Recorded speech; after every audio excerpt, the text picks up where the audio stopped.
এটাও একটা খুব এখন ট্রেন্ডিং যে সন্ধক নুন খাই আমি। এটাও কিন্তু একদমই ভালো জিনিস নয়।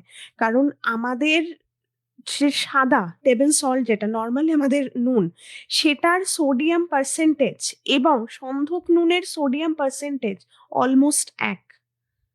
সন্ধক নুনে কি এক্সট্রা থাকে না, আদার্স কিছু মিনারেলস তার মধ্যে অ্যাডেড থাকে। সেটা আমরা সাধারণ নুন থেকে শুধুমাত্র সোডিয়াম পাই, সন্ধক নুন থেকে কিছুটা পরিমাণে পটাশিয়াম পাই, ক্লোরিন পাই, এরকম এরকম ম্যাঙ্গানিজ পাই, এরকম আরো কিছু মিনারেলস পাই, কিন্তু সেটা এতটাই কম পরিমাণে পাই যে সেটা বলার মতো কিছু নয়।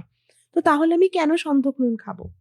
এটা ওই চিনি আর গুড় এরকমই কিন্তু একটা কন্ট্রোভার্সি। যাদের এই হাই ব্লাড প্রেশার আছে তাদের জন্য আমরা একটা বলি যে লো সোডিয়াম সল্ট, এটাও কিন্তু পাওয়া যায়, একদম ওষুধের দোকানেই আপনি লো সোডিয়াম সল্ট পাবেন, সেটা আপনার জন্য সেফ, সন্ধক নুন নয়।